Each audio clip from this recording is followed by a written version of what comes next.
এই যে মানুষটিকে কাঁদতে দেখছেন, সেই কান্না দেখে কিন্তু আজকে আপনার চোখেও জল এসেছিল। তবে আজকের এই কান্না আর এই মানুষটির কান্না কোনো দুঃখের নয়, আনন্দাশ্রু। আর কেন হবেন না বলুন তো?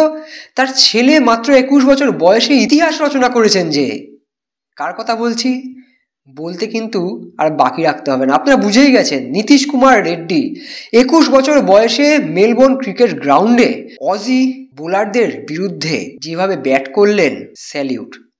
কিন্তু নীতিশ কুমার রেড্ডি যেভাবে ভারতীয় ক্রিকেট মহলের বা ভারতীয় ক্রিকেট ভক্তদের কাছে রাতারাতি গ্লোবাল সেন্সেশন হয়ে উঠলেন, এর পিছনে কিন্তু একটা বড় ঘটনা আছে। আর সেই ঘটনাই কিন্তু আজকে আপনাদের বলবো। কি ঘটনা আর কেনই বা নীতিশের বাবার আনন্দাশ্রু দিয়ে শুরু করলাম, সেটাই হচ্ছে আসল ঘটনা। আজ থেকে কিছু বছর আগে এমনই চোখের জল ফেলেছিলেন নীতিশের বাবা মুতিয়ালা রেড্ডি। ইতিমধ্যে হয়তো আপনারা জেনে গেছেন যে নীতিশের বাবা তার চাকরি ছেড়ে দিয়েছিলেন বহুদিন আগে। মানে 15 বছর তার হাতে সময় ছিল চাকরি করে তার পরিবারকে সুখে শান্তিতে রাখতে, কিন্তু 15 বছর আগেই অবসর ঘোষণা করেন। কেন করেন? কারণ তার ছেলে যেন একজন বড় ক্রিকেটার হতে পারেন। ক্রিকেটারদের বাবা মায়ের এই যে আত্মত্যাগ কিংবা তার শখ আহ্লাদ ছেড়ে শুধুমাত্র ছেলে মেয়ের সন্তানের প্রতি দায়বদ্ধতা দেখানো, এই গল্প হয়তো আপনারা আগেও শুনেছেন। কিন্তু এই গল্পটা যেন আরেকটু স্পেশাল। কেন স্পেশাল? তার কারণ শুধু যে তার বাবা তার জন্য কঠোর পরিশ্রম করেছেন এমনটা নয়। নীতিশ কুমার রেড্ডি আজকে নীতিশ কুমার রেড্ডি হয়ে উঠতে পেরেছেন, তার পিছনেও কিন্তু তার বাবার ওই চোখের জলটা রয়েছে। চোখের জলের দাম কতটা গুরুত্বপূর্ণ হতে পারে তা কিন্তু এখন ভারতীয় ক্রিকেট ম্যানেজমেন্টও বুঝতে পারছেন। কিভাবে, সেই গল্পটায় এবার আসা যাক। বেশ কিছু বছর আগে নীতিশ কুমার রেড্ডির বাবা তার ঘরে বসে চোখের জল ফেলছিলেন। তার কারণটা জানেন? তার কারণ হচ্ছে এই যে চাকরি ছেড়ে দিয়েছিলেন, চাকরি ছাড়ার পর তাদের পাশে কিন্তু তখন কেউ ছিলেন না।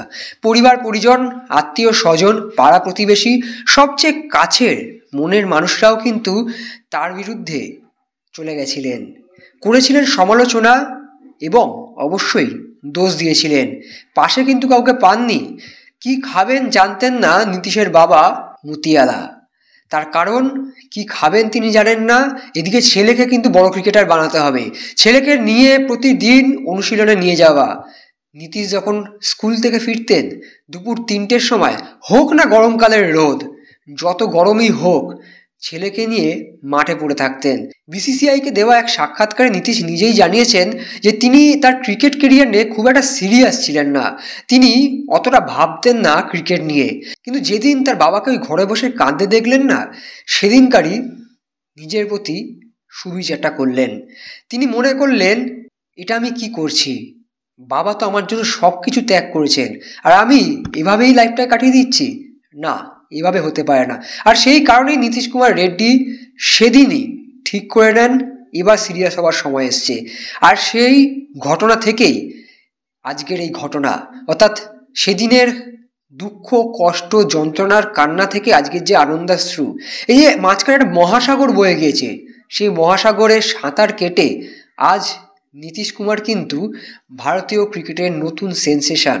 আর তার বাবা আজ বারংবার যখন স্টেডিয়ামে বসে নিজের অভিব্যক্তি, নিজের ইমোশনটাকে ব্যক্ত করছিলেন, ব্রডকাস্টাররা বারংবার দেখাচ্ছিলেন যখন নীতিশ কুমার ওই 90 থেকে 100 রানের মাঝামাঝি ছিলেন, যখন ওয়াশিংটন সুন্দর তার সতীর্থ আউট হয়ে প্যাভিলিয়নে ফিরে গেলেন এবং সহ অধিনায়ক বুমরাও টিকতে পারলেন না, সিরাজ ব্যাটিং করতে নেমেছেন, 3টে বল তাকে ডিফেন্ড করতে হবে।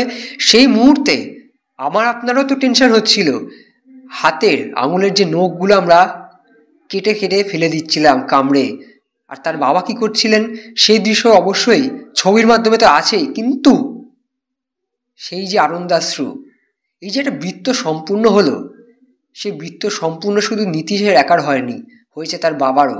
আর এই অজানা কাহিনী আজ নীতিশ কুমার রেড্ডি ভারতের নতুন সেন্সেশন করে তুলেছে। ভারতীয় ক্রিকেট নিয়ে এমনই অজানা কাহিনী জানার জন্য অবশ্যই ফলো করুন এক্সট্রা টাইম বাংলার ইউটিউব, ফেসবুক এবং অন্যান্য সোশ্যাল মিডিয়া প্ল্যাটফর্ম। এবং যদি ভালো লেগে থাকে অবশ্যই কমেন্ট করবেন নীতিশ কুমার রেড্ডিকে নিয়ে এবং অবশ্যই শেয়ার করবেন বন্ধুদের সাথে। Extra time.